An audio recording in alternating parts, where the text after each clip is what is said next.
Everybody, quiet, listen to me. We're going to start a show. Now, some of you people have been with me before. You know it's going to be a tough grind, but we're going to have a show.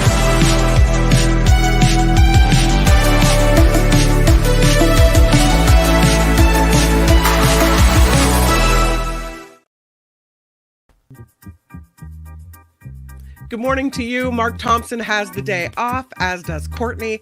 I'm Kim McAllister in for Mark. I've got Albert along for the ride. What's going on, my friend? Good morning, Kim. Did you have a good weekend? I did. How about you? It was pretty good. The Niners, of course. Quick sports update. Mark would want one of these.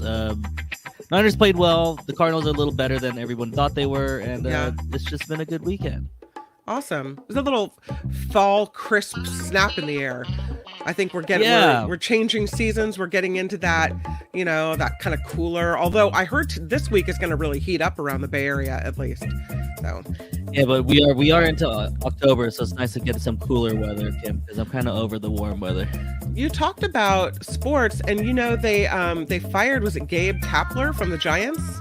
They did. So It was unfortunate. I think from up top, the Giants didn't do enough to help Gabe Kapler, but I also didn't really like what Gabe Kapler was doing with the players he got. So it does seem like a scapegoat situation. Someone had to fall for this very disappointing season. You know, it's a bummer to me when someone leaves that loves San Francisco so much. So it's kind of a bummer. It's a bummer. I wouldn't say it's exciting to see what's going to happen, but I'm just. It was really just the Giants started out well. They got to the midway point, and then they didn't do anything to help their playoff push, and they had a very bad second half. So it's not. Well, that's good. The way it goes. We have a lot to talk about on the show today, Robert. I'm calling you Robert. Albert. That was a new one. I don't even know where that came from. We have Law and Disorder. I tried to put together a Stories from the Sky. Also, That's Rich. I kind of went above and beyond, and I don't know how much of it we're going to get to, because last night so much was happening. We had this new California senator right now. She's registered to vote in Maryland, but she owns a home in California, so they're going to presto changeo, quick change her voter reg, and she's going to be our senator. House Speaker Kevin McCarthy and Congressman Matt Gaetz, they're still going at it. And Attorney General Merrick Garland got a little choked up talking about democracy, why he chose the law. This is on 60 Minutes. I think some people might think that is weak. Some people might see it as passion for why he does what he does. So we're going to talk to Jim Avila about that.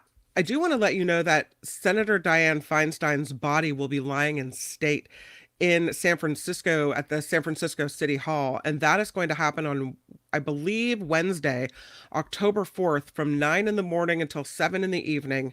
The event will be open to the public. Everyone will be able to pay their respects, and you can sign a condolence book as well. So if that's something you're interested in. And then a funeral for her is going to be held the next day. That's Thursday, October 5th at the San Francisco War Memorial and Performing Arts Center at Herbst Theater. So that will be happening. The funeral won't be open to the public because of limited space. There will be a live stream of her funeral, and then her burial will be family and friends only. So that's what's happening with that. I don't know if I'm necessarily interested in going to see her body lying in state. That whole thing seems a little morbid to me, although I do understand that it's a sign of respect. That's not necessarily something I'm interested to go do. Would you, if you, Albert, were, loved a politician or someone of note that had their public lying in state memorial for them, would you go file past the body? I don't know if I would. Yeah. Especially it's a weekday. It's a work day, Kim. I wouldn't take some time off. You're not doing it. Maybe Sorry, if I was Feinstein. available. Yeah. If I was available, if I happened to be in the area, maybe I'd stop by. But I'm not using my PTO, No, not doing it. Okay, well, let's bring on Jim Avila because I do want to talk to Jim about all these things that are happening. Of course, Jim, former ABC White House correspondent, now a columnist for Barrett News Media, with some great articles coming out, usually weekly, it seems like. Also, Jim, a commentator on this show, and always, he's Mark Thompson's friend, really, but I'm going to start calling him my friend. This is what happens when you say yes to me too many times, Jim. You become my friend too. Welcome to the show. Good morning, Kim and Robert. Hi. How are you? Robert. Who the hell is Robert, and where did that come from? Yes, Robert. Start calling me Joe. Joe, don't tempt me. My brain is somewhere else. So we have a new senator, or we will have a new senator from the state of California, and no one expected this one. I mean, if you're in political circles in California, maybe you've heard of Laphonza Butler. I had not heard of her before. She's a master fundraiser with Emily's List. Her whole focus in this job as president of Emily's List has been raise money and focus on women who are willing to go to the mat for reproductive rights for women in California and in other states as well, right? And so I like that about her. She's been an advisor to Kamala Harris. She's worked on behalf of unions. I read somewhere that she was an advisor to Gavin Newsom as well. So I don't know if this is kind of a, political payback for her, or if he really thinks she's the best person for the job. What are your thoughts about Laphonza Butler? Well, I still think that it's probably temporary. Now, she may decide to run. Mm-hmm. She has a couple strikes against her. Number one, she hasn't been able to raise any money. Adam Schiff is far in a way ahead on raising money and getting support and endorsements. And then she has Barbara Lee to contend with. Barbara Lee has not been doing as well. And, again, this goes along with one of the major issues that is kind of emerging in American politics, and that is Barbara Lee's 77 years old. Yeah. That's if you think Donald Trump is old, he's 77. If you think Joe Biden is old, he's over 80. Then I think electing a new person for a 6-year term, that's something to consider as well. So Barbara Lee has that issue, and then of course there's Katie Porter, who was very popular on the progressive side and makes the most out of her appearances in the Senate. Yeah. Just recently in the hearings, the sham hearings the Republicans are holding on the Biden impeachment inquiry. She did a very good job with the whiteboard again, and she does know how to make news. So coming in here, Butler has those things to deal with if she decides she wants to stay and run for election. So she's got that problem. She also has the problem of, as you mentioned, she doesn't live here anymore. Yeah, and that doesn't feel right to me. She lives in Maryland. Now, she went there for her job. She's a Californian, been a Californian for a long time. She has a family. She has a wife and a child. Mm-hmm. So they're going to have to uproot and move to California. Although something most people don't realize, and for many years I didn't realize, is that most Congress people and senators move from their districts and live in Washington, D.C. most of the time. Yeah. And they may have either an apartment or maybe a house they used to have back in their home state, or they live with relatives in their home state. So it's not that unusual, but she'll have to answer those type of questions. Not that it's really something that's going to knock her out of the race, but it is a small issue that she's not living here in California anymore. She'd have to move back, and she has those opponents. So my thought is that while Newsom did not say that she can't run or that they have an agreement that she won't run, it's difficult for her to run this late in the game. And while she might try, I think that the odds are against her. All the lanes are filled. What I thought was interesting is that he said he would appoint a caretaker. And when he said that, I thought that meant that whoever he put into this office, because obviously we have to have someone, the majority is slim, votes are hanging in the balance, we need someone in there quickly, right? But I thought it would be more of a, you agree not to run again. These are the people already running. You're just in here for the, however many months is left, and you're not going to run again. But he did not put those strings on her appointment. He's leaving it open and leaving it up to her. And that's something that I didn't think we would see. Yeah, I think that came about because when Gavin Newsom announced that he would appoint a caretaker and that it would be an African-American woman, many progressives from the African-American wing of the Democratic Party objected. And they said, that's not fair. You can't limit this person who you're going to appoint. And so I think Gavin Newsom backed off because of that. And now it is just circumstances that will probably make it difficult because he didn't appoint. I think what some of the Democrats from the African-American wing of the party were hoping is that he would appoint Barbara Lee and that she would gain momentum and gain support because she's already in the office and then win. But now that he hasn't appointed Barbara Lee and Barbara Lee remains in the race, then it makes it more difficult for this new person, Butler, to come in and step on her and get support from the African-American base. So I really think circumstances rather than Newsom himself are going to rule out this Butler remaining in the race. On the other hand, when you look at who she is and what she's capable of doing as far as fundraising, right? She already knows all the people to go to for money. She's already has a lot of political contacts. And now she will have served and we will all have publicly seen who she is, right? And how she's going to vote for us and what she does. So now she's the incumbent. So if you combine her fundraising prowess with the incumbency, I think she's got a leg up on everybody. Well, I think Adam Schiff has the leg up, but he's the leader in the polls and leader in fundraising and in endorsements. Does she have a shot? Sure. All the reasons you just mentioned. So she's Kamala Harris. She used to work for Kamala Harris. She was very tight with her. She has raised money for lots of Democratic politicians in the state.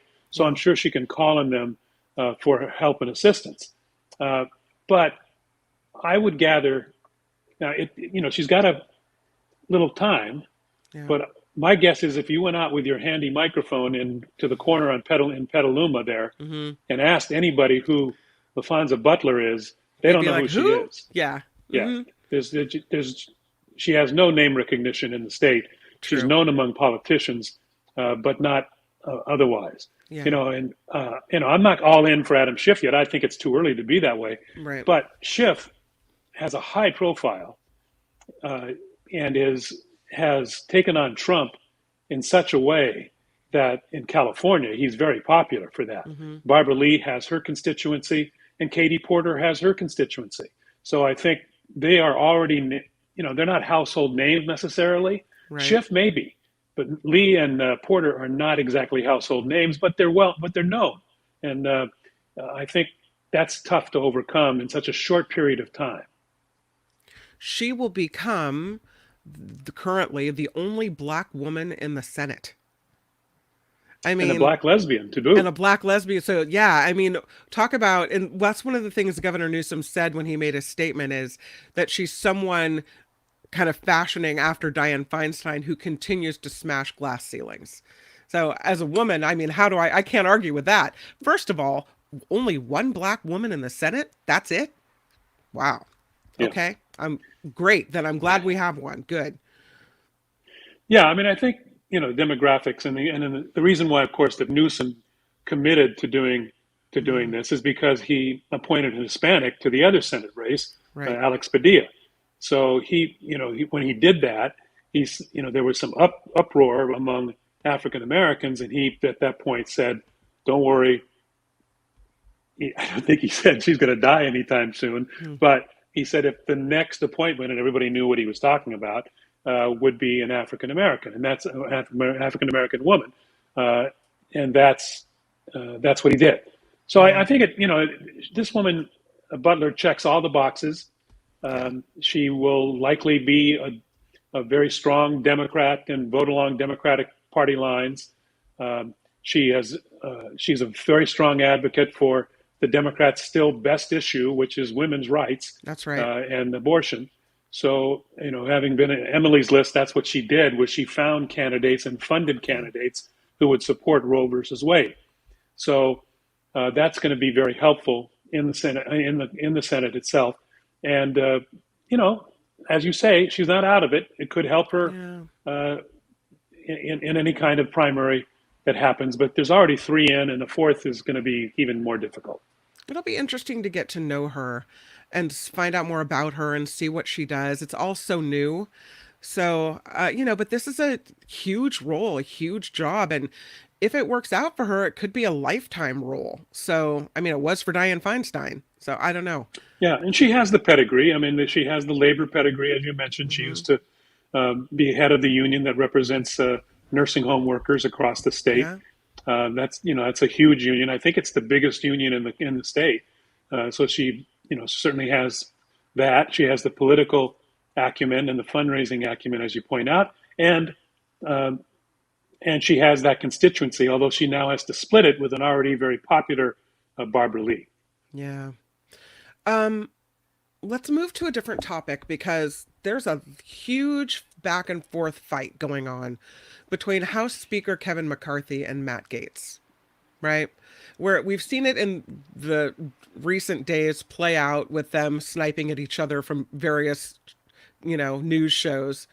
But it may well be that Kevin McCarthy loses his House speakership. Less than how many months he's held on to it so far, but less than a year in, he could get, ousted. And I don't know particularly the rules of how this all works, but I guess they're trying to change some rules to let him be able to stay. I don't know. What do you think is going to happen with all this? Well, if you remember, when it took 15 votes to get Kevin McCarthy elected, he conceded many things. And one of the things he conceded is that it only takes one person to stand up in the Congress, in the House, and say, present what's called a motion to vacate, which means to vacate his seat, to fire him. Yep. And then they have to have a vote again to find a new speaker. And, we go through that same process we did. So those are the rules that were changed. Now, his supporters may try to change those rules back.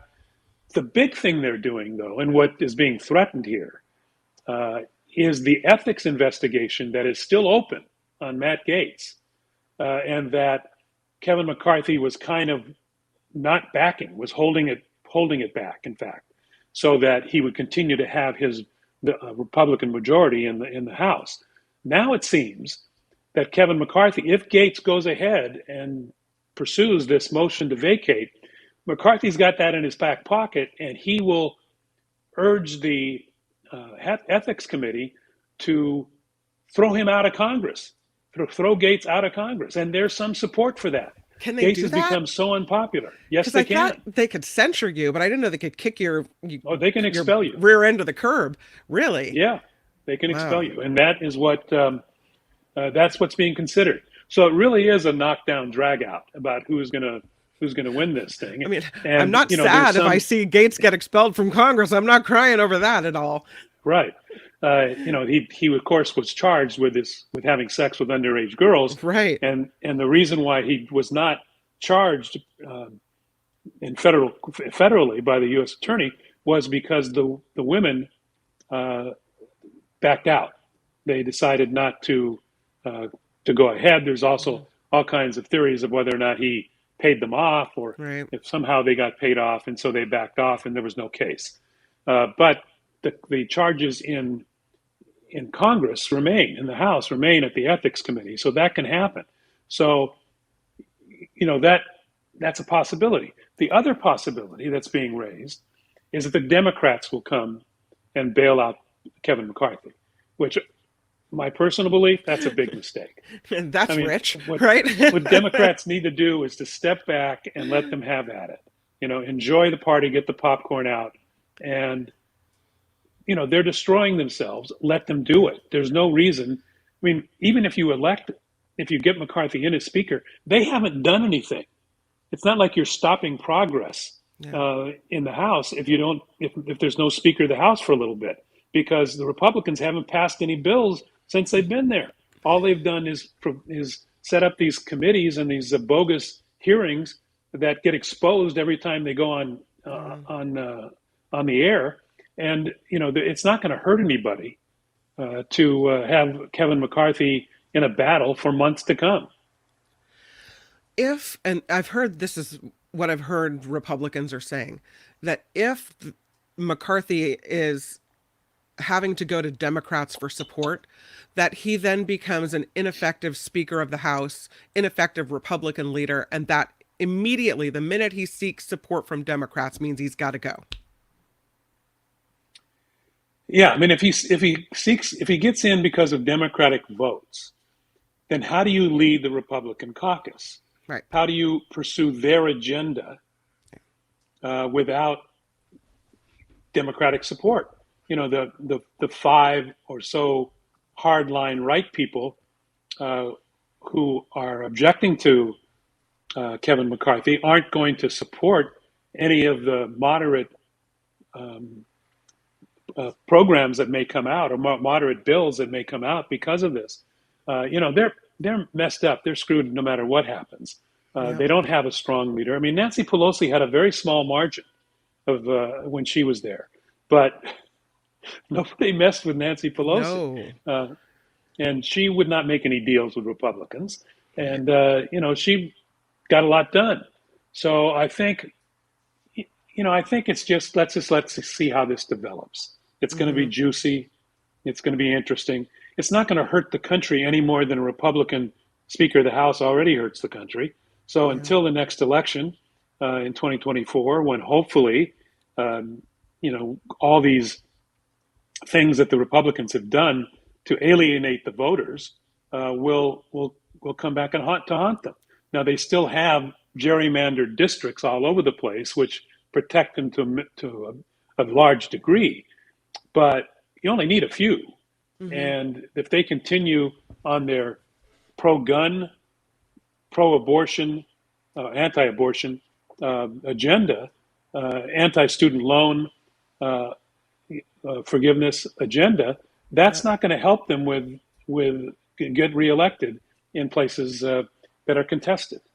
Yesterday was the day that student loan payments, after a hiatus, started up again. So as of yesterday, people now have to start paying back those student loans again. And maybe, when people start feeling the pain of that, there will be more of a shift toward candidates that will take care of it for them. Whether you think that's good or bad, I don't know. Well, the thing is that Democrats have been terrible on this message, of course. Republicans have not. And what happens is now progressives especially, are blaming Joe Biden for not fulfilling a campaign promise. Well, he's done about everything he can try to do. The people to blame are on the other side. They're the ones stopping it. So, I don't understand that logic. He needs to continue to try in some fashion to fulfill his promise. And he is. He continues to attempt. Last time it was struck down by the courts to do it by executive action.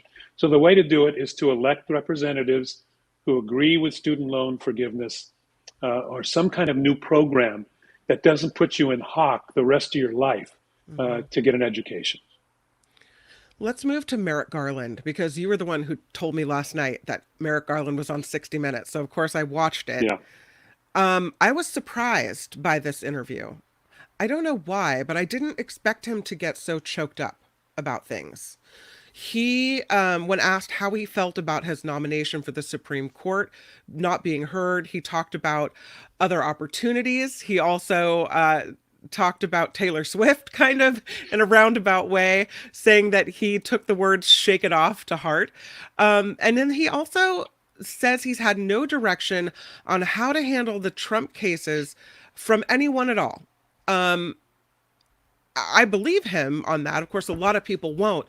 But then he was asked, about why he got into the law, why he chose law as a profession, and about why democracy is important to him. And he got choked up. I don't know, Albert, do we have some video, some very quick video that we can play of him getting choked up? Because I think it's not that he's in tears. It's not that he's, sobbing and crying and it's this big thing.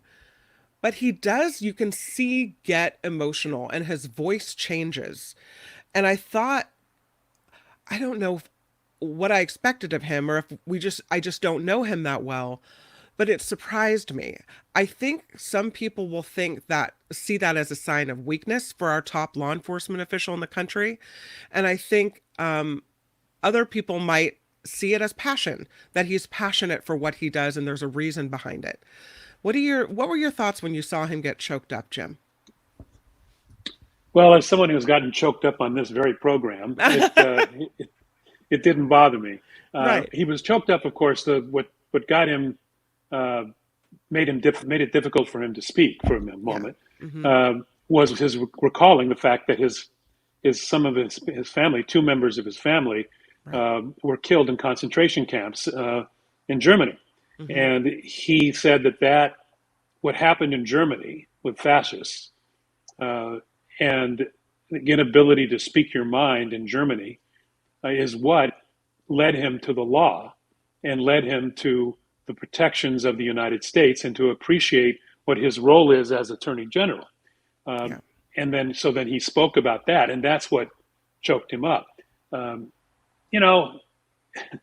people who believe that Trump is strong because he's an idiot, right, aren't gonna like that Merrick Garland choked up. So what? They didn't like him anyway. Right. I think a majority of the public sees that for what it is. Human beings have human emotions, right? And those type of things. When we talk about the Holocaust, and it affects you personally, right? If you criticize someone for being choked up about that, you have no heart, right? And there's no reason to even consider your opinion, in my opinion. He also, at the end of the program, was choked up about democracy, and instead of seeing that as a weakness for me, I was moved by it. I thought, this is a person with purpose. This is the person who is in that job for the right reason, right? More than ego, more than wanting to make a name for himself, but who's in the job to actually protect what he sees as the best things about America. And for me, I thought, I'm thankful that we have someone who sees it. What I saw on January 6th during the riots at the Capitol, or the insurrection, or whatever you want to call it, was something I never thought I would see. I was moved to tears that day, emotional, because this is my country. This is not what's supposed to happen here. And to have someone in a position to protect the Constitution and to protect American ideals in that spot, to me, it made me feel better. So when he got choked up about it, I knew he was the real deal. That's how it felt to me. Yeah, I think he's genuine, and I think that's was easy to see. He was also strong on democracy. He said that he was proud of the fact that the Justice Department went after the more than 200 people who have been charged and convicted, and that there are more to come, that he's not done. Yeah. No. And that he was very, what I liked is that he laid out the special counsel role, and the fact that he, not only has Joe Biden not talked to him about it, but that nobody else is talking about it. And Jack Smith is not consulted with him about it. And the Delaware U.S. attorney is not consulted with him about the Hunter Biden issues. So he's letting those 2 things go. They'll come back. And what people forget, what he reminded people of, and what sometimes people forget, is if there are no charges, or even if there are charges, the special counsels will justify their actions in a written report. And then normally, and he said he expects this to happen, then they will go before Congress and testify about why this happened or didn't happen, which to me will be very helpful in explaining what has happened in our justice system. And he is, in my opinion, I do believe he made a mistake. I think he waited too long to do some of these things. But now that he's doing them, I think he's doing it right. And we see what a continued danger Donald Trump is. Today's, I don't know if you had a chance to see this morning, but this morning, of course, the trial began for his fraud in New York State. And Donald Trump attended that to make 3 statements so far, all carried live by Fox, where he called the judge names, called the U.S. attorney, the district attorney, the state attorney general names, and again continued his witch hunt baloney, and continues to attack our institutions. That's been the major thing that Donald Trump has done since he came down that escalator, is that he's attacked our institutions in order to save himself. He's attacked the media as the enemy of the people. He's attacked government as the deep state, quote unquote. He's attacked our judicial system so much so that 35% of the population don't believe in it anymore. And that is a tragedy, and that's the harm he's doing it, and he continues to do it today, and he'll do it until maybe even he'll continue to do it until one of these judges slaps a gag order on him and threatens him with jail.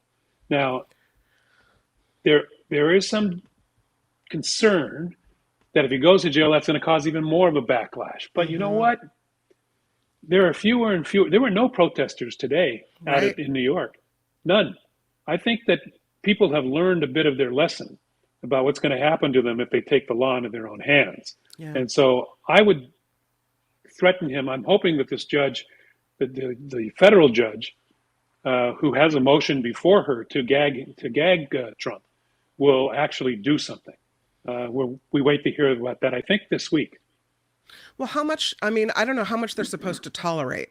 When you have him name calling and you have him constantly doing these things that seem like they're undermining the whole process, how much do you tolerate from someone before you finally say, you know what, we have given you so much leeway here that finally... Well, the final... Yeah. I'm sorry. No, go ahead. The final straw should have been and should be when he went after the Joint Chiefs of Staff. Yeah. And Chief of Staff, and he, called and said he deserved to be killed. Right. Well, that guy is a witness in his case. Is on the witness list. So what else do you need, Your Honor? He threatened a witness. Right. That it's time. It's time to have a gag order, and if he does it again, it's time to put him in jail. Maybe it's time to put him in jail already. It's interesting to me, and I think we've talked about this before, but I just have another example I want to show you. How people question the mental acuity of President Biden because of his age, right? And yet you have this former president who comes out and says the craziest stuff. And I wanted to show you, he had a campaign stop in Iowa where he all of a sudden goes off on this really bizarre tangent. Take a listen to this. But if I'm sitting down and that boat's going down and I'm on top of a battery, it starts flooding in. I'm getting concerned. But then I look 10 yards to my left and there's a shark over there. So I have a choice of electrocution or shark. You know what I'm going to take? Electrocution. I will take electrocution every single time. Do we agree?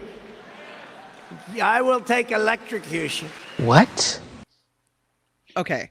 He's slurring his words. On the fourth time, he actually pronounced electrocution correctly. I can't even. And what's the whole point of that?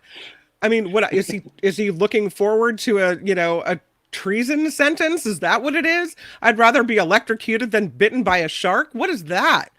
Talk about mental acuity and like the inability to stay focused on task.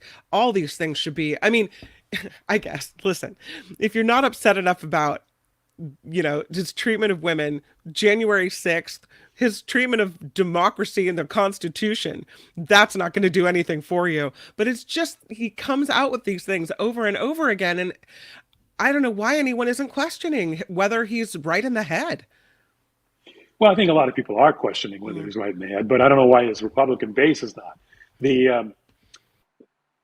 And thank you, by the way, for previewing and promoting what I'm writing about for tomorrow, which will be on the website tomorrow. I'm writing about today, that'll appear tomorrow, about the uneven coverage of Joe Biden slipping up once in a while, maybe tripping over a sandbag, but not saying anything totally crazy. And there's no coverage on the mainstream media or the New York Times, Washington Post, any of the networks of statements like that by Donald Trump. Right. They did cover a bit the threats against the Joint Chief of Staff, but the rest of his nonsense that he's been talking about, which is it's off the hook, it's unhinged. There's no mention of that anywhere, and yet they go after Biden for the smallest of things. But it's not looked at. I'm on record. It's not looked at with Trump. I'll just say this as a mental problem or mental health issue or senility or an old age, brain fart moment, whatever you want to call it. It's not looked at. It's looked at as, oh, that's just his personality.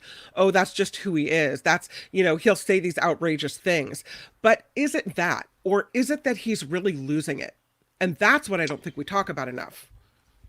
Well, I think the problem is Joe Biden starts at a base where he's sane, right? And then he makes a mistake or two and we see some of his age come in because of that. Trump starts at a much lower place. He starts at a guy who allegedly totally sane, convicted the Central Park Five, took out huge advertisements before the trial and wanted them executed. A man who openly mocked a disabled reporter, in the first campaign. So he starts at a base that is way down here. So when he goes, there is no bottom with him, and that's the problem. Now, what's interesting is you touched on part of this is that. So, I'm on a text chain with Mark and a bunch of other former reporters and current reporters. Oh, I want to be on that. And add my name. We'll have to get you in there. And we had this argument the other day, and a very prominent anchor, who I'm not going to name, here in Los Angeles, who's a friend of ours, said, we're not reporting it because I was criticizing, and several of the others were criticizing the fact that we're not reporting what Trump is doing. Defense was, we're not reporting it because it's more of the same. He does it all the time. We can't report it over and over again. It's not news anymore. Hold on. That's wrong. It's news, and we have a responsibility to call it out and let the public know. We can't just let it be seen in his silos. I apologize for the sirens. That's all right. We're used to it with you. You're living in that. You're living in the action and the heat of it all. I live right next to Cedars-Sinai Hospital, a few blocks away. So, at any rate, you can't let that just echo in his echo chamber of Fox News and let them do it. We need to report it and then report that he's nuts. Report that has no basis in reality, so that we remind independents that he is getting worse and worse, and that it deserves scrutiny. It doesn't deserve to be let go and not reported on. We have to report on Donald Trump. You may not, you have to use some discretion on just putting him on live on his rallies and whatever, but taking clips and showing what he's saying and then rebutting it and showing how he's totally off the hook and unhinged is legitimate, responsible reporting and needs to be done. Well, because you're not, as you mentioned, you're not going to see that on Fox News. So the people that love him aren't going to get that information. But the people that are on the fence, we need to know. I'm not on the fence, trust. But the people that are on the fence need to know what they're getting, right? They need to know who this. If we don't already know who he is, we need to see him now, who he is now. Right. I have to play. That's the problem. What happened in 2016, by the way, Kim, is that we didn't call him out on that stuff. We just let him roam and ramble. In 2022, in 2020, there was much more of that, much more calling him out, and he lost the election, and we have to continue that. I have some video of what he said this morning, and I think it's important to talk about it as you know, you're mentioning it, and I love that you're writing about this. I can't wait to read the article, and maybe you can kind of share some details with what you think is going on here. But let me see if I can't play this for you. Nope, now it's not working. Oh, here he is. There he goes. I could grab it, Kim. You could just I'll grab it while you're doing this. It's well, I actually have it playing. I just don't have it. How frustrating is that? My computer's freezing up. I'll stop sharing it.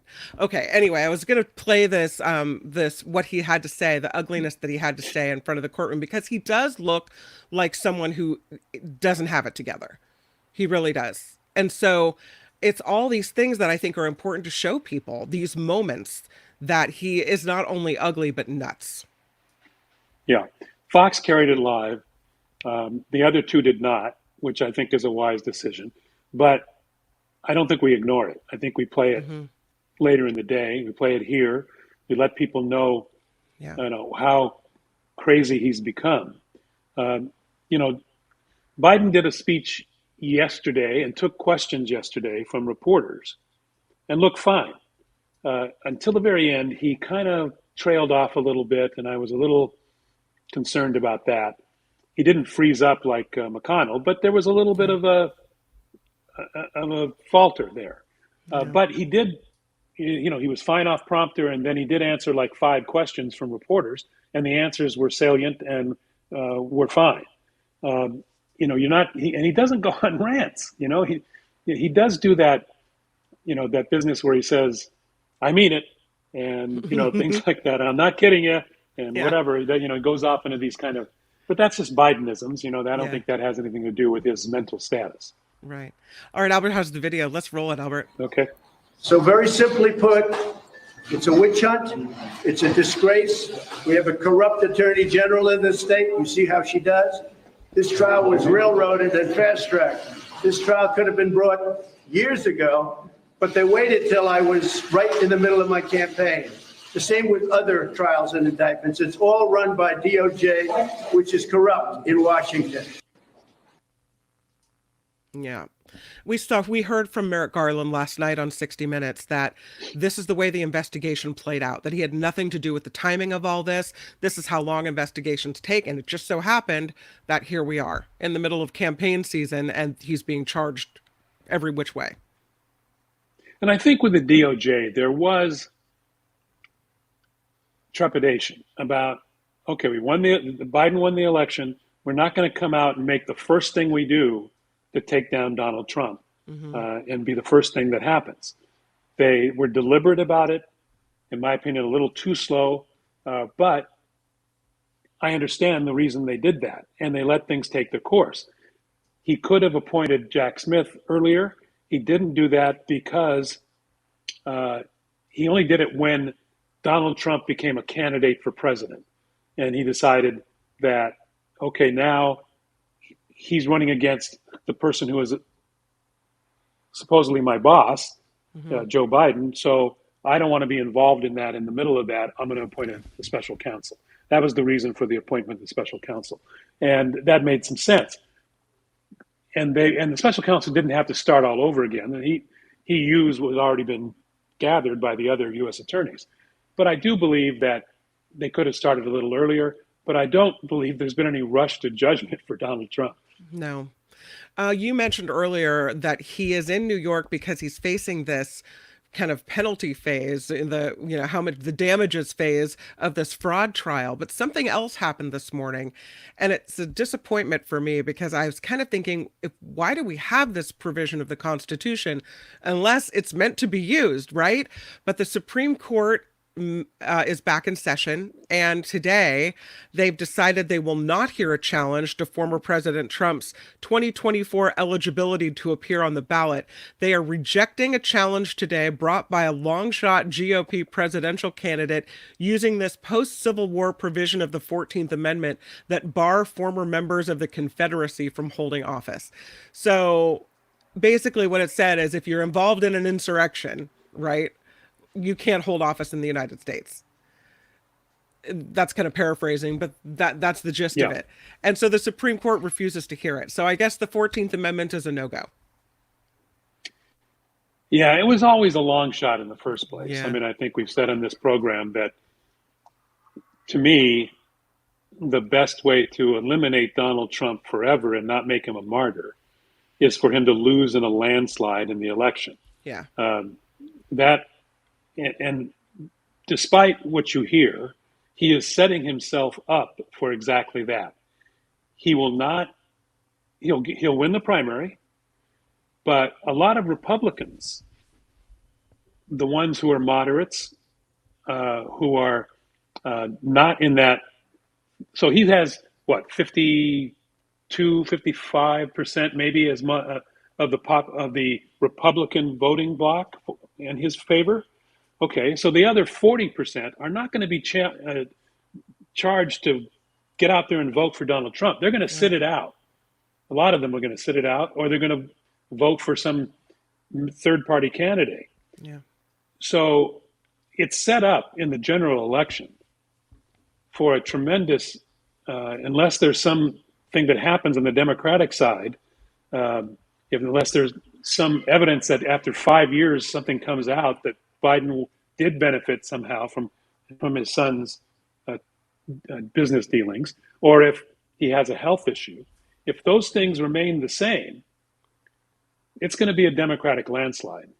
I think, by much bigger margin than happened in 2020. And not only that, before then, he'll be convicted of something. And I just don't think, I think that's the way to go at him, to go through the courts, let him continue to run. He loses, the Republican Party gets their tail between their legs and has to find some other way to get away from Trumpism.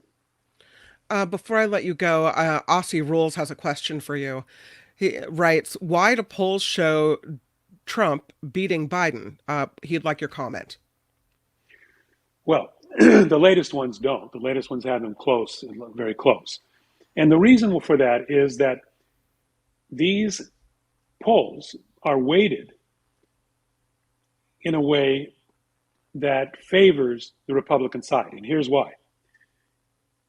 They measure a couple things that are factored in. Number one, most of these are done in primary states. The primaries involve Republican voters. They're the ones who are being asked, and they're giving more weight because they're being asked who they're going to support. So even when it goes over to Biden versus Trump, the people that they've been asking are weighted toward the Republican side. More Republicans are being asked than there are actual Republicans. Mm-hmm. Also, it's way early. And the Republicans, Biden hasn't even barely started a campaign. So it's not time to really measure Biden versus Trump. Right. Don't be afraid of these polls at this point. I think you'll gradually see those change. They have started to change.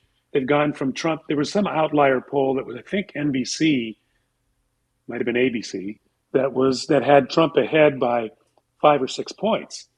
Now the latest ones are virtually even. Yeah. And that's because of who they're asking. Yeah, which still surprises me that it could be even regardless of who they're asking. I just don't get it. Jim Avila, thank you for taking the time this morning to come talk about all this. I really appreciate you so much. Good to talk to you. Yeah. I'll see you on Friday and maybe tomorrow. We'll see is Mark back tomorrow? Mark is back tomorrow, and I'm really looking forward to your article, and I would assume that I'll be texting you tonight to see if you can come on the show again. So okay. Thank you. I'll send it to you. Take care, everybody. Bye, Jim Avila. I'm so fortunate that we have someone like Jim Avila available to us. His words, his thoughts, his experience, just so valuable. So I'm grateful that he could come on the show. All right. We also have coming up Karen Dawn in the next hour. Will talk to us about the plight of animals on the planet. So we will discuss that in the last half an hour. But I do have a law and disorder that I wanted to get to today because there's a lot going on. Before we do that, though, the Nobel Prize has been given out to the two scientists. What? It's funny because yes, it's funny because we all know who Taylor Swift is, right? We all know all these celebrity names. We all know, I'll do a That's Rich, and we'll all know who the celebrities are. But the people who saved our lives with this COVID vaccine, do you know their names? Because it's not on the tip of my tongue. It wasn't last night. I want them to be. I want them not necessarily to have the paparazzi after them, but I think we should know who they are and recognize their achievements because they have affected humanity in such a positive way. So the Nobel Prize in Medicine has been won by two scientists for groundbreaking findings on mRNA COVID-19 vaccines. This is, and I hope I don't mess up their names, but this year's Nobel Prize in Physiology or Medicine has been awarded to Katalin Kariko and Drew Weissman for their work on mRNA vaccines, which, as we all know, have been a crucial tool in fighting the spread of COVID. The prestigious honor was announced in Sweden. It praises the scientists' groundbreaking findings. The committee said, fundamentally, the findings changed our understanding of how mRNA interacts with our immune system. Their study was published in 2005 in a paper that at that point, thank you for the picture, Albert, had, what did I call you earlier? Robert? Yeah, right. Yes, I'm Robert today. Robert. Thank you, Robert. Our new producer, Robert, everybody. This paper was published in 2005. At that time, it didn't get a lot of attention, but it laid the foundation for these developments in vaccine development that changed the course of the pandemic. You know, I don't know, people will say, well, you can still get COVID even if you have the vaccine. Yes, but I would argue you're much less likely to die from COVID. You're much less likely to end up in the hospital from COVID. This vaccine that was created by the foundations with which they came up with has allowed us to resume our normal lives for the most part. So I celebrate Kariko and Wiseman for their contributions to the human race and what they've done. And it's so interesting to me how we celebrate NFL players or, sports figures. Not that they don't need to be celebrated or that we can't be fans of them or actors or musicians or what have you.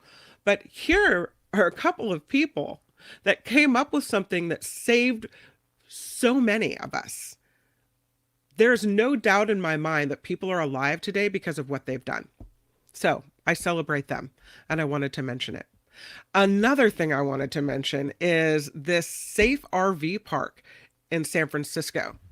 If you haven't seen this article in the Chronicle, I'm telling you what, this safe RV parking site in San Francisco, and I'm not making it up, this is the truth, okay? It has cost $140,000 per spot each year. And the San Francisco Board of Supervisors wants to extend it. $140,000 a year for a spot to park my RV in. I'm not even joking you. Yeah. The San Francisco Board of Supervisors Homelessness and Behavioral Health Select Committee on Friday unanimously recommended the city extend the shelter's lease for another 2 years. Going to cost $312,000 a year, and that does not include the millions in operating costs, which means San Francisco will be paying another $12.2 million to fund this site and its operations if the full Board of Supervisors approves it. There's never been anything like this. Yes. That's more than my mortgage for an RV spot. I calculated it. If I'm paying an astronomical amount, say you're paying $5,000 a month for your mortgage, right? That's way more than $140,000, or way less rather than $140,000 a year for an RV spot. Now I understand. You need to have security there, right? You need to have lights and power and water and hand sanitizing washing stations brought in. And you need to have social workers that are going door to door to door, making sure people get their housing that they need. I think in the last year, they've managed to move 12 people there to permanent housing. 12 people only. That's great, but is that the bang for our buck that we need? I don't think so. I really don't think so. This RV safe parking area is at Candlestick Point. It's right near Hunter Point Expressway near Candlestick Park. It's not the old parking lot there, but it's kind of down more toward the waterfront. They said we had an untenable situation in the Candlestick area with dozens of vehicles occupied by individuals and families, no restroom facilities, no showers, no coordinated services. They were blocking roadways. There was garbage. They felt like they needed to do something. So they opened this vehicle triage center at the boat launch parking lot at the Candlestick Point State Recreation Area. It had it was supposed to have a lot of spots. Didn't end up though. They did a pilot program at first for 29 vehicles, and they spent $1,793,000. That was about 61 grand per spot. But they said it worked out for people. Okay, that seems like a lot for me.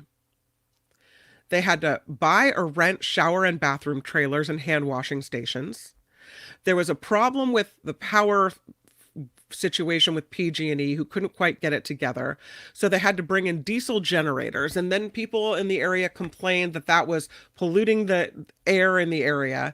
They still have power problems out there. But I guess the question is this enough?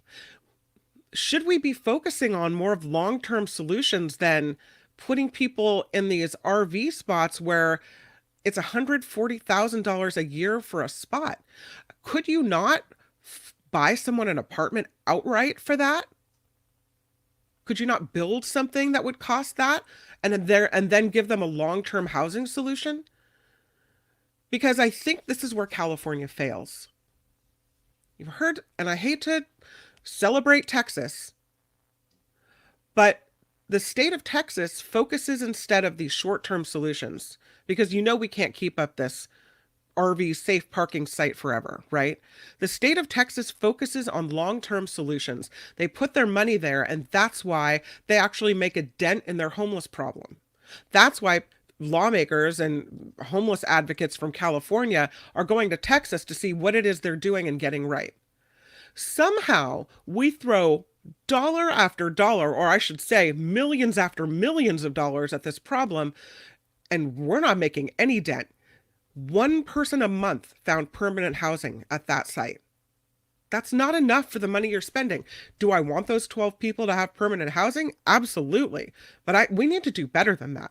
And it doesn't seem like that's the best way we could be spending all of that money, that $12.2 million. That's just crazy. And that's really what is being said. One of the neighbors, the Bayview Hill Neighborhood Association, says at less than one placement per month, it would be more cost effective to provide each of the clients there with a monthly rental stipend. It's totally true. It would be cheaper. I think it would be beneficial to build an apartment building or, find cheaper housing for people and buy it. But if you want to pay people's rent and it's cheaper than allowing them to live in an RV site with a portable shower thing and power that intermittently works at a cost of $12.5 or $12.2 million a year, people stay at this RV park more than 200 days. So it's not triage. They're actually living there and staying there. It's called warehousing, folks, right? They do, though, have a mechanic that comes around. If your RV is old and ratty and broken, they'll fix it for you. And still, the Board of Supervisors seems to be getting behind keeping this thing going because they have nowhere else to put these people and they don't know what else to do. And so you talk about the homeless industrial complex and all the people making money off of trying to help the homeless. And I wonder, is the money really going? Is that $140,000 per spot? I want a thorough accounting of it. I'm not a resident of San Francisco, so who am I to demand it? But if I were, I would want a thorough accounting of where that money is going, exactly what you're spending it on. Who is getting the money in their pocket and walking away? Are people getting rich off of this?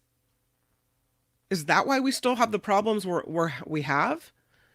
Because I don't know how much longer we should be able to tolerate this. I think we're at our wit's end. The end of the rope, the end of the line, whatever it may be. I'm done. So, a safe RV parking site, $140,000 a year per spot. I'm not parking there. Not a chance. I wanted to let you know that's happening. All right, let's do this stories from the sky, shall we, Albert? Or Robert, whatever you're answering to today. Now I really owe you. I owe you some Pete's Coffee big time for this. No worries. Yeah, let's do some stories from the sky. What do you think? Yep, let's do it. We have clearance, Clarence. Roger, Roger. What's our vector, Victor? Enough is enough! I have had it with these monkey-fighting snakes on this Monday to Friday plane! Everybody strap in! All right, let's start with something going on in India. They are proposing barring pilots and flight attendants from using perfume. What? It's true. It's a big problem there. You know, we have a homeless problem. They have a perfume problem. They say it would be difficult to find an airline that didn't consider a pilot flying while drunk a fireable offense, but a newly proposed regulation in India could take action against pilots who use perfume. Maybe they're using a little too much. I don't know.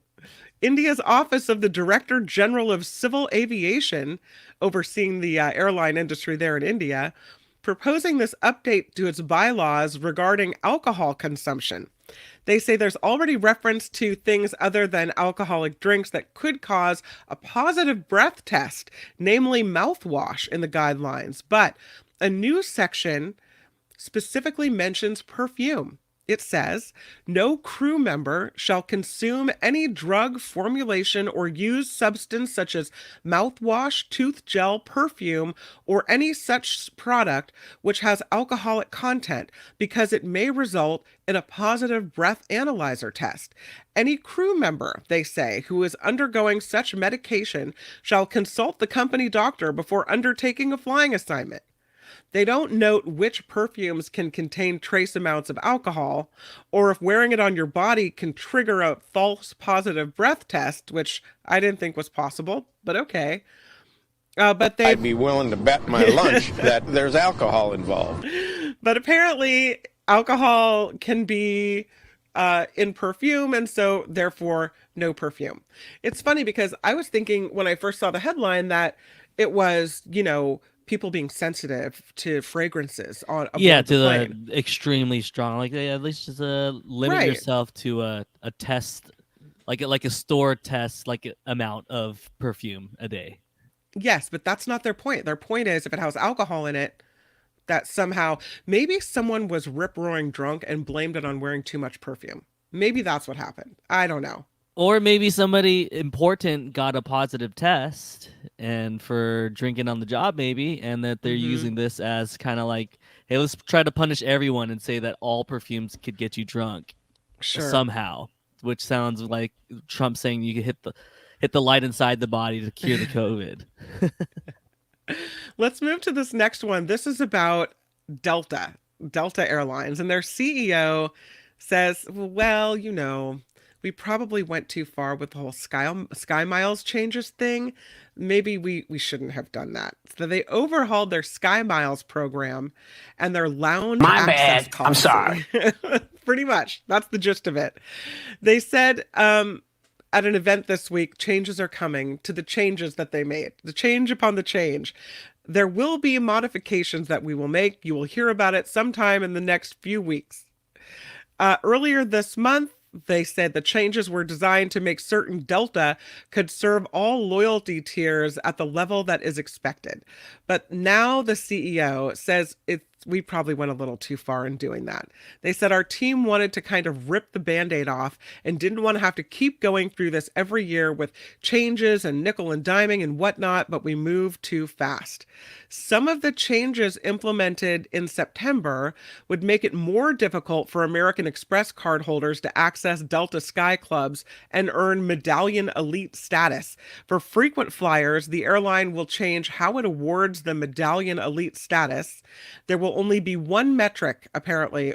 They're going to change it again, but as of now, there's only one metric, and the requirements were higher than what they used to be. So it was also getting rid of waiver that popular Delta credit cards offered, basically making it harder for you to get the fancy get the free services, food, get the freebies, the nice loungy chairs, you get all the good stuff, right? Yeah. And now they're saying, well, I guess maybe with a lot of complaints, they're like, oopsies, didn't mean to offend our base, so we're Didn't gonna they have have Tom Brady? They hired Tom Brady a couple of months ago, and then they came up with this change. Is this a Tom Brady-led change? Because how does Tom Brady fit into the airline? I think his mom used to be a flight attendant for Delta, but I don't know. This is weird, and everybody on social media has been complaining a lot about all the changes. People just want to go to the club, they want to go relax. Yeah. I don't know. It's hard for me to feel bad for people because I've never been to the club. I mean, I've never been that type of airline like passenger. A frequent flyer. Yeah, where you like qualify for all the perks and you go to the fancy lounge and all that. I've never even done that. So for me, it's like, you know what? Take a seat in the waiting room and don't complain. But maybe we need to get you there once, Kim, and then get you so you can understand, and then you'll be one of those who are. So I'll be one of those people. Yeah. JetBlue also changing some of its regulations. They're making it easier for families to sit together on a flight for free. It always bothered me. It doesn't feel like you should have to pay more in order to sit next to your child. But the airline introduced a formal family seating guarantee this week, promising that children 13 and younger can sit next to an adult on the same reservation for no additional fee. Thank goodness. That just makes sense. The new airline policy, yes, I will applaud that. Thank you. That's JetBlue. The new policy is being integrated into the system to identify reservations with adults and children traveling together who don't have a prior seat assignment. And this is the quote from JetBlue. They say, "We know traveling with young children can add challenges. We want to do everything we can to put parents and families at ease by providing a smooth trip every time you choose JetBlue. This enhanced family seating policy reflects our commitment to continue to meet the needs of our customers and provide excellent, exceptional service."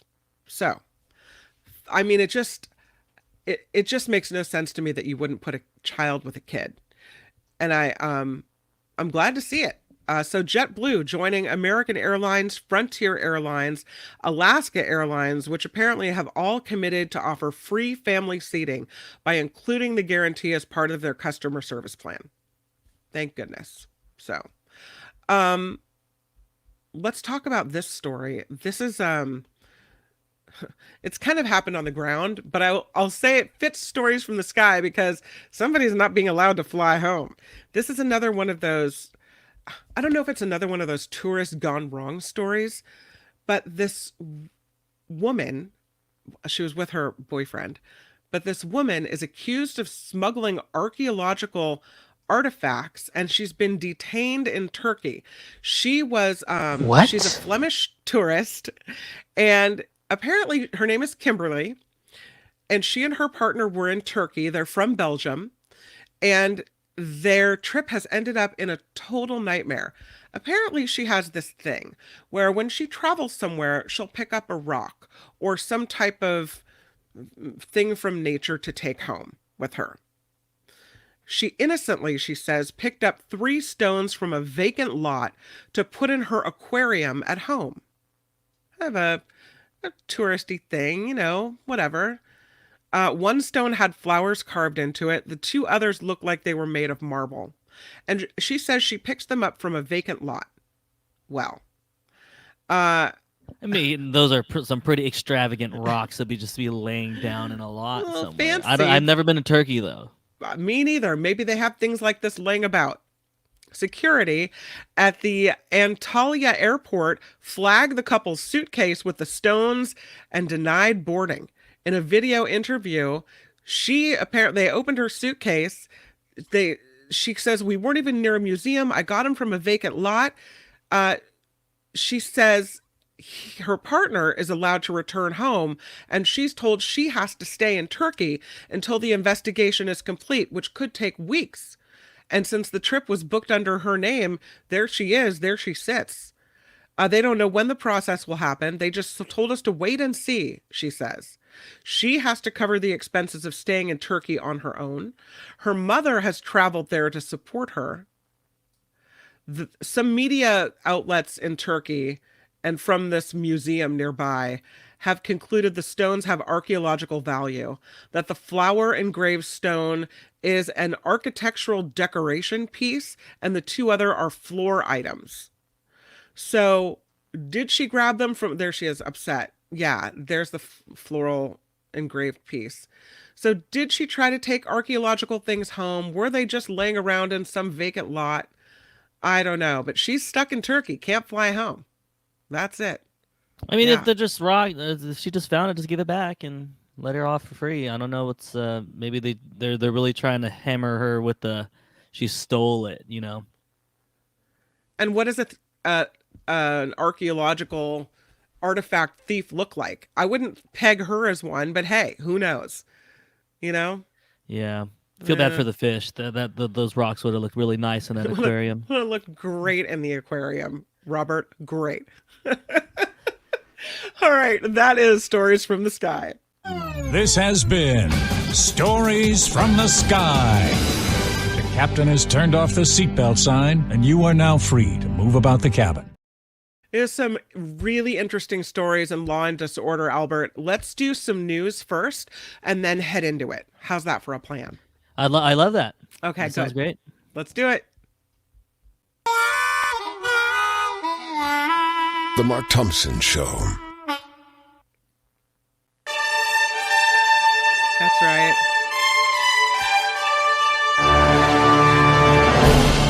On the Mark Thompson Show, I'm Kim McAllister. Former President Trump's civil fraud trial is underway in New York.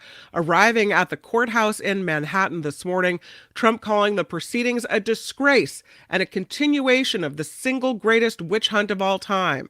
New York Attorney General Letitia James accusing Trump and his family of inflating his net worth to get better terms from lenders. Meanwhile, the Supreme Court will not hear a challenge to former President Trump's 2024 eligibility to appear on the ballot. The High Court rejecting a challenge today brought by a long-shot GOP presidential candidate. It used a post-Civil War provision of the 14th Amendment that barred former members of the Confederacy from holding office. As we talked about earlier, millions of Americans are facing student loan repayments again. The requirement to resume payments officially went back into effect yesterday after more than a 3-year pause during the pandemic. The Supreme Court blocked a policy in June that would have forgiven $20,000 in student debt for many borrowers, with President Biden looking into other ways now to cancel that debt. There is a settlement in a wrongful death lawsuit over the DUI crash that killed a bride on her wedding night in South Carolina. 2 bars and an insurance company agreed to settle with the estate of Samantha Miller. The 34-year-old woman was killed when a drunk driver hit the golf cart carrying the newlyweds in Folly Beach. The driver remains jailed on felony charges in that deadly crash. Big things, Albert, with the lottery. Officials say tonight's Powerball jackpot is worth more than $1 billion. No one has taken home the game's top prize since July. The estimated grand prize is the 4th in the game's history to top the $1 billion mark. There's never been anything like this. Well, 3 times there has, but this is the 4th. We'll take it. Mariah Carey is heading out on tour this holiday season because you wanted to see All I Want for Christmas, right? Yeah.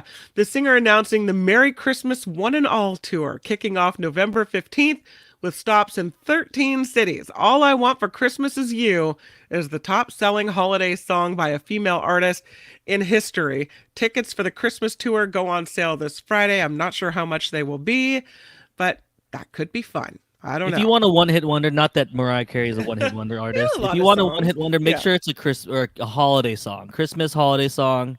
It'll come back every year, and everybody's gonna love it. So try to go viral. Maybe that's the move, Kim. Yeah, I'm not going to that concert. If you're a struggling musician, just try to make a great Christmas song because you'll make some money at least one time a year. Here's one. More than 75,000 Kaiser workers are getting ready to go on strike. What? Unions representing these workers notified the company more than a week ago they could launch a 3-day strike this coming Wednesday. It would be the biggest healthcare strike in U.S. history, affecting hospitals and clinics in California, in Oregon, Washington State, Colorado, Virginia, and Washington, D.C. as well. And here's something coming back. Toys R Us. They are slated to open 24 new brick and mortar shops as soon as next year. The parent company. Yeah, here comes Toys R Us. Parent company WHP Global announcing the new Air, Land, and Sea expansion for the stores, which include about 24 traditional flagship shops in major cities. In addition, the once troubled Toys R Us will kick off holiday launches at airports and cruise ships as well. So you'll go, I don't know, would I buy toys on a cruise ship? That's not why if I'm going on a cruise ship, that's not why I'm there. I don't know what the return, like you maybe you go there, buy one toy on a cruise ship, and then that's it. I don't know like if people are going to keep on coming back for more, but yeah, it's a weird spot. Yeah, that's a little odd. Apple is reportedly considering locking in the streaming rights for Formula One racing and paying a big price for it, too. This is according to Business F1 magazine. The tech giant would pay $2 billion, twice the current global TV price tag for these rights that are split up amongst several broadcast outlets around the world. Apple has yet to confirm the report, but if they pay the $2 billion, they will lock in the streaming rights for Formula One racing. So that could be something interesting. It's a lot of money in Formula One racing. It is a lot of money. Yes. Okay. So I'm Kim McAllister. This report is crowdfunded, sponsored by you, which means that we do rely on you to help us fund the show. And I've been remiss in telling you this, but please, if you could go to the website, themarkthompsonshow.com, themarkthompsonshow.com. There's a lot on there. We've got the merchandise website link on there, the link to the podcast if you want to ever just take us along without the video and listen to us in the car. The Patreon link and the PayPal links also there as well. So thank you for checking out that website. While I am on the subject of housekeeping, I would ask if you could click the like button for us. We love that. If you're here and you haven't subscribed, please. With your iron rod. Indeed, with your iron rod, my friend. Smash it hard. And please click the subscribe button as well, if you could. Thank you for doing that. All right, let's do some Law and Disorder. You're on the Mark Thompson Show.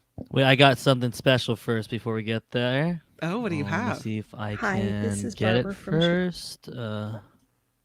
You have something good? Hold on. Well, Let now me just I really remove want to some know. of the clutter that's here. Okay. One of these. One And of those and one of these. And what do you hello, got? everyone. And we have a special shout This is out. Barbara from Chicago. Just wanted to send big love to the Mark Thompson Show on your first anniversary. Mark, Kim, Albert, Tony, thanks so much for making my day. Every day that I listen to you on the playback, have a fantastic celebration, and hopefully our paths will cross someday. Happy anniversary. Oh, is that Barbara? Did you say her name is Yes, Barbara? yeah, that's from Barbara. Yeah, Barbara is a frequent listener. She sent that one in. We've been getting everyone's messages. We're going to be playing a lot of these throughout the next few weeks. Yeah, we So have make sure to send those to happyanniversarymts@gmail.com. Let's I think put we that have up on that the screen if we can. somewhere here. Awesome, because I'm so touched by that. I love seeing your faces and hearing your words, and I'm so moved by how many people love the show. So, Barbara, thank you for sending that in.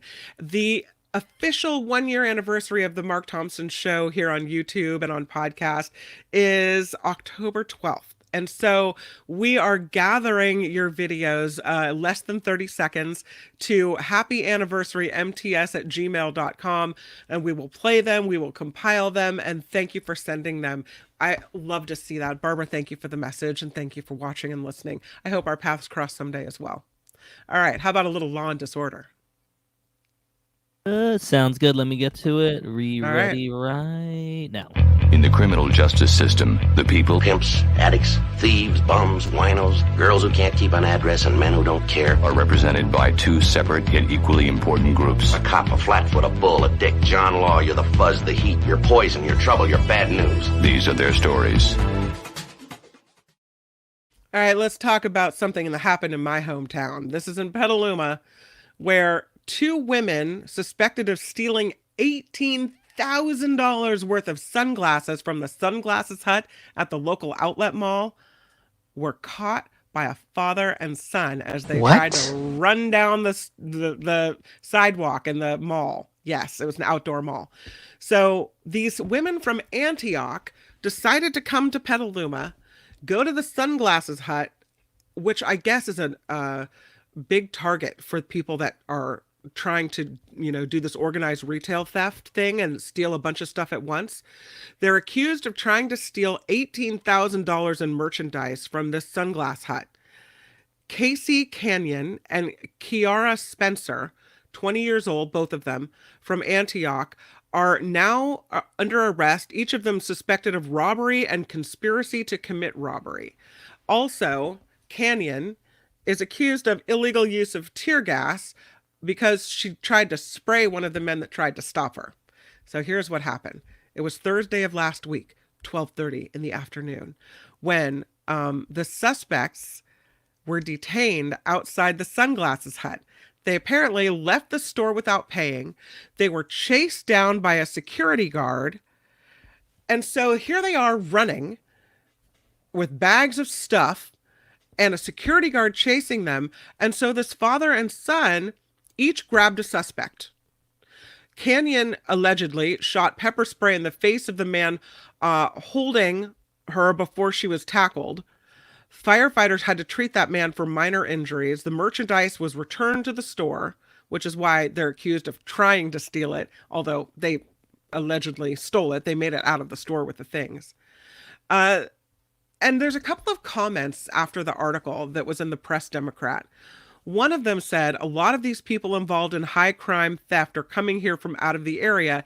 Nice that our locals aren't going to put up with it. So does it say to you that try to do that in Petaluma and people will turn around and grab you and not let you get away with it? But then there was another comment. Are you willing to put your life at risk to save a corporation for a few bucks? The person writes, I have a great dislike for criminals and their activities, but I have more love for my family and I need to be there to protect them, not the Sunglass Hut. So I agree. Even if I worked for the place, I don't think I would even do that. Like, unfortunately, like I don't know, I'd probably love my job wherever I'm working, but it's not worth anything. And I think they do tell you that as well. If you're in any type of situation. Yeah. Okay, but in this case, it was Good Samaritan. So say this is you, Albert, and here you are at the outlet mall, and you see these two women running toward you, and security guard running after them, saying, maybe he's yelling, maybe he's not, but let's just say he's yelling, stop them, right? Stop thief. And there you are. Do you stick a foot out and try to trip him? Do you grab him? Do you help hold him till police arrive? Or do you just let him run on by? What do you do? I'd probably just let it happen. It's not I'm not qualified to do any of that. But because if I were to try, I'd go the classic banana peel, Kim. You don't see that nowadays. You don't see it in the cartoons anymore. Just classic banana peel onto the floor. Then the slip. But I don't know. I probably would just let the security handle it. Well, here's the thing is one of these women allegedly had bear spray or pepper spray and sprayed this guy. What's to say that she wasn't armed? Or exactly, that's exactly the reason why I just let it happen, because you don't know, and you don't want to know, you don't want to find out. So but on the other hand, then if you let people get away with this kind of stuff, then we don't have nice things in our town anymore. And Sunglass Hut closes up and goes away somewhere else. And we don't have stores and we don't have a thriving economy and business. So I understand why people want to stand up and say don't, but I also don't want people to be put at risk. It's a real conundrum. I don't know what the right answer is. I think also here. locally in the Bay Area, there was that video of a man trying to steal from a jewelry store, and the jewelers actually fought back. They grabbed him and they beat him up. And then the guy was trying to run away, and they protected their business. It's tough because you do want to protect your business, but it's also a risk, just like with everything else. Well, in Southern California, there's video that has been captured of 4 people ransacking a Nike store. They stole thousands of dollars worth of merchandise in Irvine. This also happened Thursday of last week. Big day for organized retail crime. The suspects are being identified. There's one of them that's 14 years old. I got a 14-year-old, two 19-year-olds, and a 24-year-old, all young people. The video of the theft shows the suspects entering the store, grabbing armfuls of clothing off the racks and the shelves. They took hoodies and pants and shirts and sports bras. They quickly grabbed all this stuff and then calmly walked out the door. They estimate that they took about $3,000 worth of stuff. They think this group is part of an organized retail crime group responsible for previous Nike store thefts in Irvine, Carlsbad, San Clemente, about $11,000 in merchandise estimated to be taken during those thefts as well. And it looks like they were later tracked down and taken into custody. These flash mob styles thefts have been on the rise in Southern California. There's now an organized retail crime task force to try to stop them. The state is saying $267 million was approved to be sent to 55 cities and counties to crack down on this. That's how badly it's affecting the economy, with stores closing up and businesses losing merchandise here like this. So the state of California, that's our taxpayer money. We have to spend $267 million to stop people from stealing stuff. That's what it's going to be. Frustrating. Let's talk about this Subway franchise in the North Bay. It's a story we'd mentioned, and now we have follow-up on this one. This is a Subway owner of, the Subway sandwich shops. They owned multiple Subway franchises in the North Bay. And they had been accused of not paying overtime, of abusing their younger workers by making the minors work the dangerous equipment and staying late after hours when they weren't supposed to. The U.S. District Court for the Northern District of California is ordering the owners and operators of 14 Bay Area Subway restaurants, 6 of them in Sonoma County, 3 of them in Napa County, to pay employees nearly $1 million in back wages and damages. And that's not all. The court also issued a consent order. They are requiring the owners to sell or shut down all of their businesses by November 27th. So, not only do you have to pay $1 million, you suck so badly you can't even be in business anymore, is what they're saying.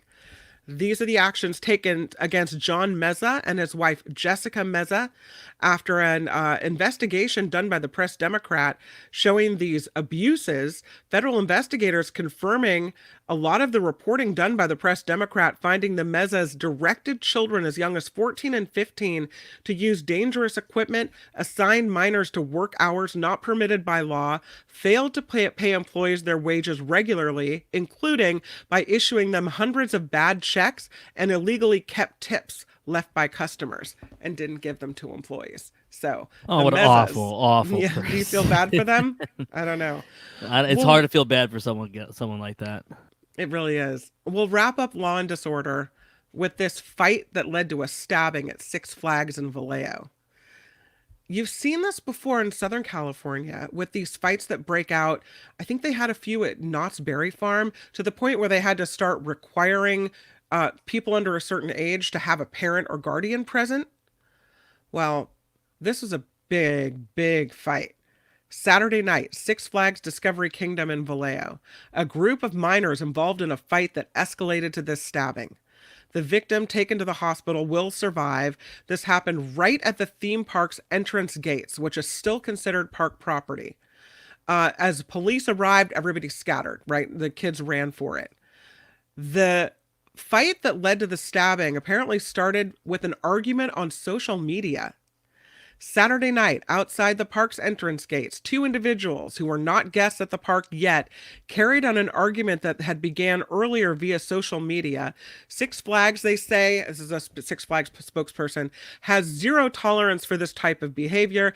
Anyone that violates the code of conduct anywhere on park property, including outside the park, will be reported to the police and, where appropriate, prevented from ever visiting the park again. They say safety is our number one priority. Misbehavior will not be tolerated. And that's the hard line that these theme parks and these event venues have to come down with, as you see more and more kids misbehaving and getting involved in stuff like this. You can't have these big fights and violence happening. And a lot of those kids are just dropped off, you know. That's one of the fun places for kids, and there's no parents around, so. Right. Dropped off, left to their own devices, and this is what happens. So there you go. And that, my friends, is Law and Disorder. Tune in again next time for more Law and Disorder on The Mark Thompson Show. All right, that's it. Let's roll. Hey, let's be careful out there. Okay, so I have been looking forward to this with Karen Dawn talking about animals today. And she's got a lot on tap to talk about. I really enjoy her segments. I think it's because I don't necessarily, it's not that I'm not paying attention to news regarding animals, but I'm looking for bigger stories, you know, the new senator from California, all these other things. And so there's a lot of stories that I don't sometimes catch. And so that's one of the reasons I love to bring Karen on, to get us all up to date on what's happening with the plight of animals. So let's do that right now. I think she's here. Karen Dawn, welcome to the show. So nice to see you, Kim. Hi, thank you for coming on. I know that that Mark is not here, so I appreciate you hanging out with me on this Monday. I love hanging out with you. I'm really enjoying the show. Awesome. And, I was just going to say, it's so funny.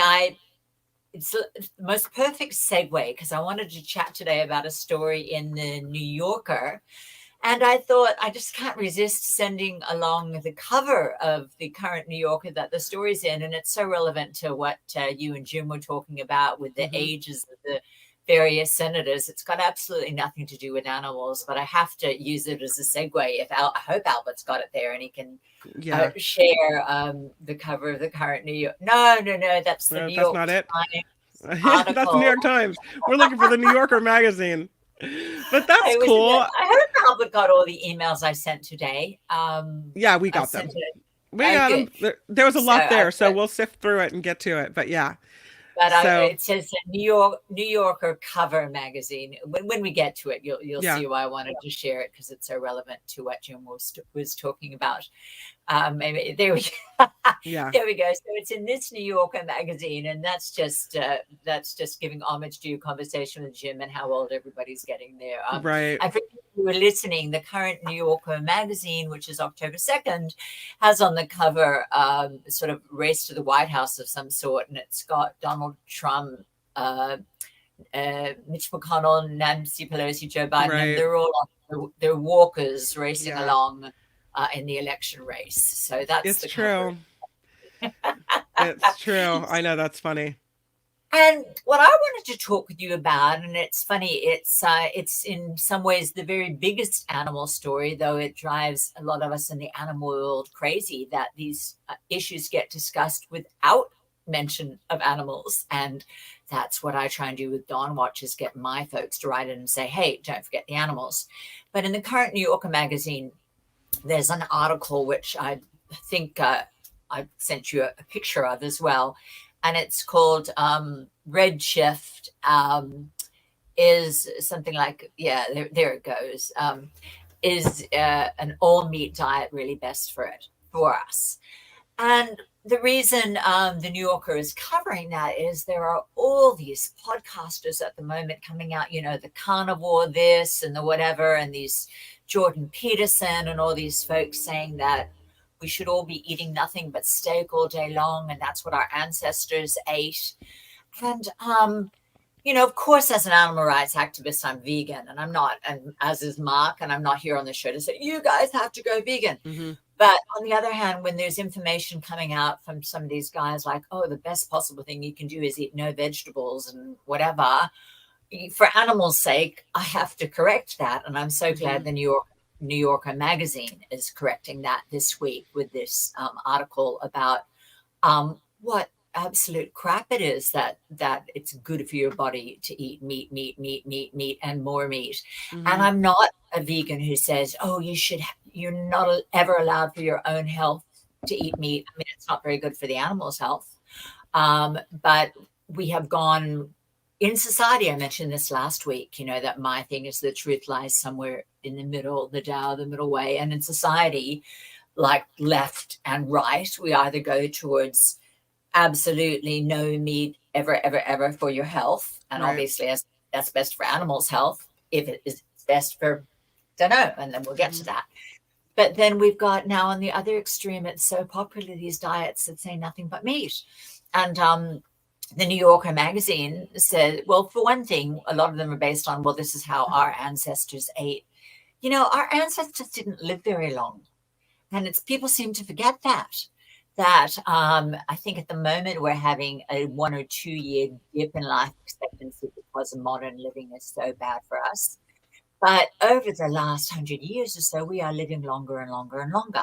And of course, that's not just diet related. It's probably got more to do with antibiotics than anything else. And on another segment, we might have to talk about what feeding antibiotics to livestock. Whenever I use a word like livestock, for those listeners, do my little quotations.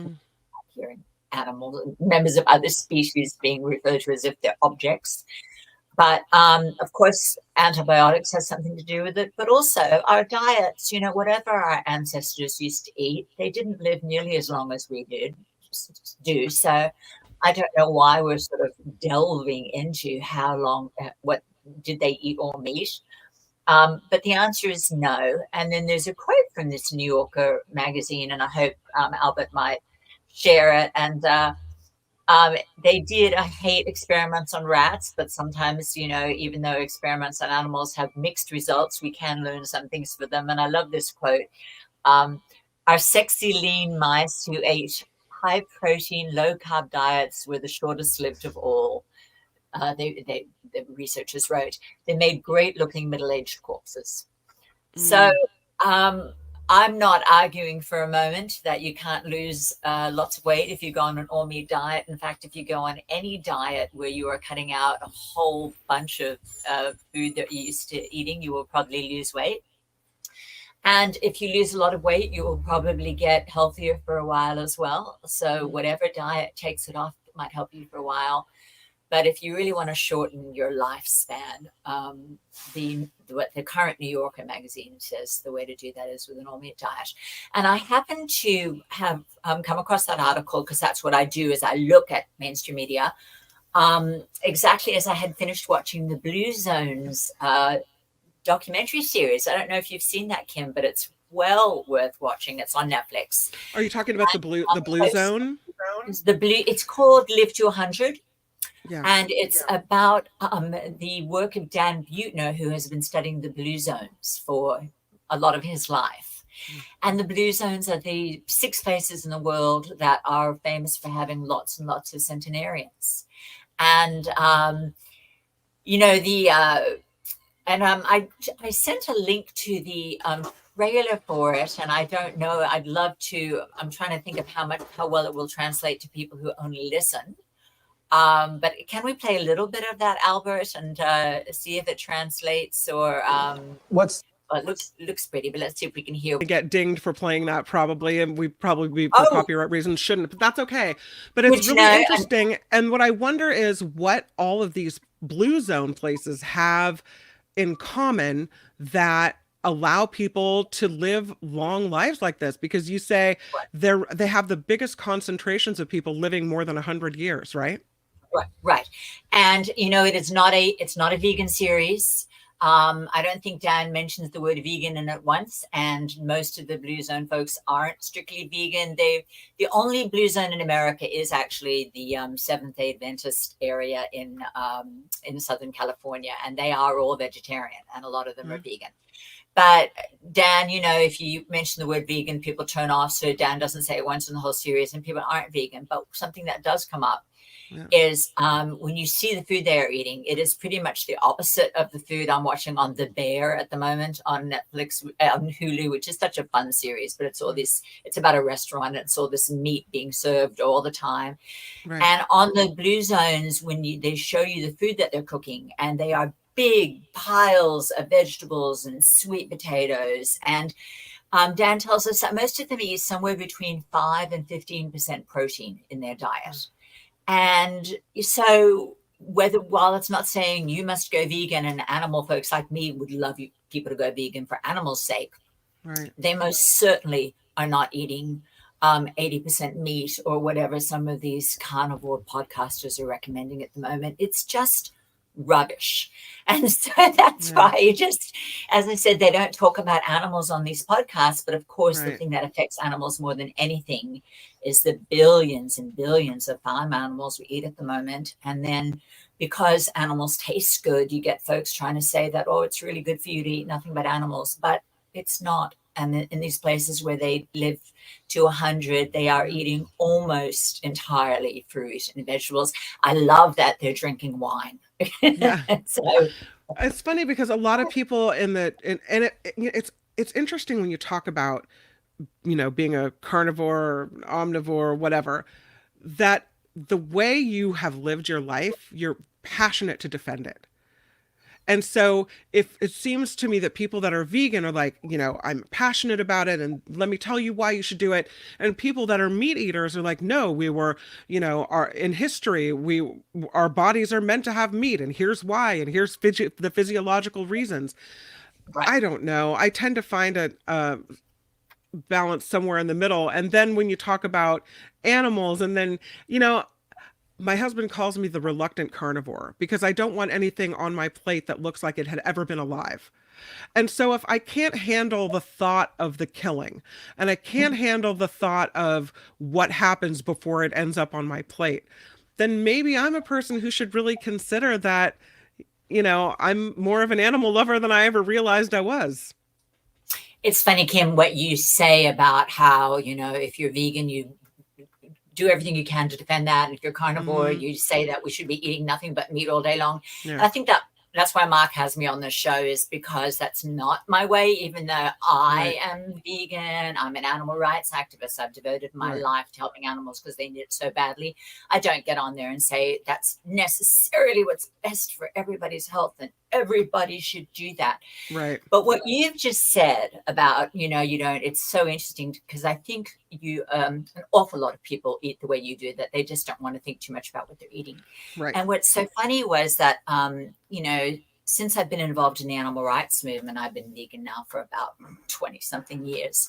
But I was sort of on and off vegetarian from the time I think I ate the last bit of chicken or something in 1982, but I went on and off fish for ages, which is very, very common that people are pescatarian.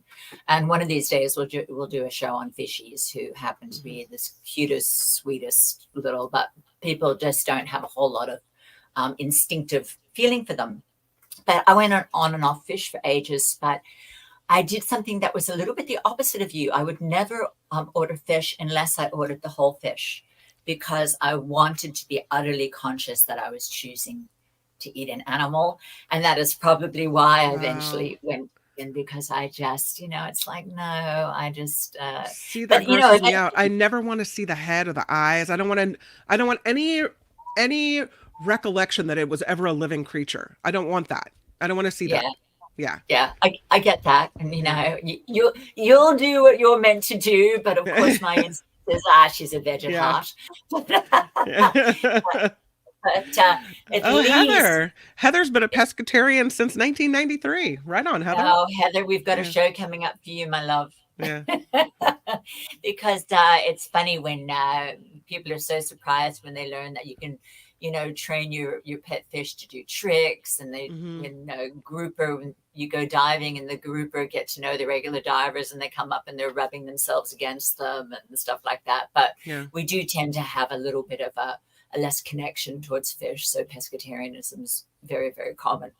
But so I just wanted to share that about that the current New Yorker is really worth checking out, that article on whether or not these all meat diets are good for you. I also want to mention, a lot of times people go to an article, and oh gosh, I don't know if I didn't send the link to it, but if you Google the New Yorker and carnivore, you'll find it. Sometimes a lot of these magazines give you like one free article, and if you've already read one, they try and charge you. A lot of people don't know. I hope I'm allowed to say this. The simple trick is just open up a different browser and put the link in there, because generally it's the article can tell the magazine can tell whether you've already read one in that browser, not on your computer. So if you want to check that out. And then I also wanted to mention that today, on the actual killing animals topic, the New York Times has a big story that Albert started to put up before on children hunting animals in New Zealand who are deemed to be pests. And again, whenever I talk about pests, I'll do my little quotation marks. And what do they consider pests? Well, certainly opossums, wild boars, any animals that destroy the native habitat. Just like we were talking, I think it was last week, about the burros here in California that are considered pests because they're trampling the native plants, etc. Sure. And so those are considered pests, even though, of course, they're sentient beings. And then New Zealand is always trying to get rid of them. But the thing that's controversial at the moment is they're having competitions where they're getting children out hunting these animals. Yeah. And that is a deep concern, no matter how one feels about animals or whether one cares about their suffering or not.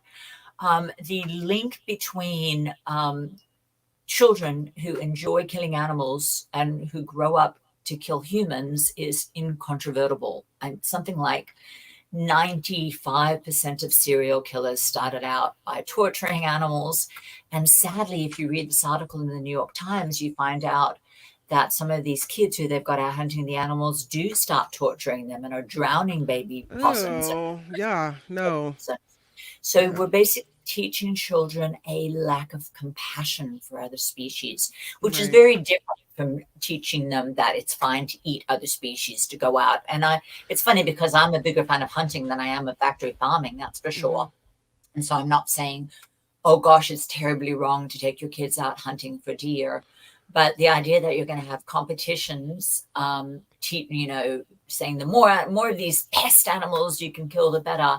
They are finding out that kids are getting truly desensitized towards animal suffering. And of course, besides being just bad for animals, these do not grow up to be good citizens who really, really care, because compassion doesn't tend to be species specific. Generally, a lot of the same people who care deeply about animal suffering also care about human suffering. And children who learn to that killing animals is fun don't tend to grow up to be great, compassionate citizens. So that's going on in New Zealand at the moment. That's on page A4 of the New York Times today. A really, really in-depth, interesting article about that. I'm sure there's a lot of people that they're from hunting families. Where I live, there's a lot of ranchers around here, and there's a lot of people that grow up and they're hunters. So they go hunting with their dads, or moms, whatever. They learn how to hunt from a young age, and they are compassionate people and kind people. And I'm sure they would be offended if they heard someone say to them, well, if you hunt an animal, if you shoot an animal, it means you're not as kind to human beings. But my question for you is, as a mom myself, it's compassion toward animals and compassion toward people. That's always something I kind of expect them to have. But you've said something really interesting about teaching them compassion? Because I just kind of take it for granted that my kids love animals or that they're going to be kind to animals and people. And of course, I mentioned kindness as a good trait, but how do you teach your children to be kind to animals, or that that's even something important that we should think about and make a priority? It's funny. This seems to be a theme in my life at the moment. I had a birthday yesterday. Was it your birthday? It was, yeah. Oh, happy birthday. Happy birthday weekend. Awesome. Am I allowed to say on Mark's show that I turned 61? You can say, yes, thank you for the birthday balloons. Yay. Happy birthday, Karen Dawn. Happy 61. Yes. Thank you. And something that I always enjoy doing around my birthdays is speaking to, people from my past life. And my first true love, Chris, is in Australia, and we got on the phone and we spoke for about an hour. It was the day before yesterday. And I mentioned something to him because I love him so dearly, and we didn't end up growing up together. And he absolutely eats meat, and his whole family does. And then I've turned into an animal rights activist. We just thoroughly respect each other. But I was talking to him about this memory I have of going with him. Oh my gosh, I must have been, and I wasn't even in my teens. It was when he visited the States and we went out to Coney Island together. And I was, I guess, in my 30s, but I hadn't, and I was already veggie, but I hadn't really moved into animal rights yet. And Chris and I went out to Coney Island, and there were a couple of beluga whales swimming around in this tank. And your face, it's so funny. That was my reaction is, oh, aren't they cute? And Chrissy said, oh, it's kind of sad though, isn't it? Yeah. And I said, what's sad about it? And I wasn't a bad person. Right. And I wasn't, but it was before the days anybody had seen Blackfish. And I was basically, I think, a kind person. Right. But I hadn't, and he said, well, they're just kind of stuck in there and they've got nothing to do but swim round and round in that tank. And until he said it to me, I never thought about it. Right. And so I think that's the answer that when you said, what do you mean about teaching your kids compassion? I just expect them to have it. I think we have to sometimes, until it's pointed out to us, to put yourselves, to say to your kids, well, animals' emotions aren't all that different from ours. Anybody who has a dog knows that, how excited they get to go for a walk, and that they have friends they love to play with, and that they've got some other dogs that they can't stand.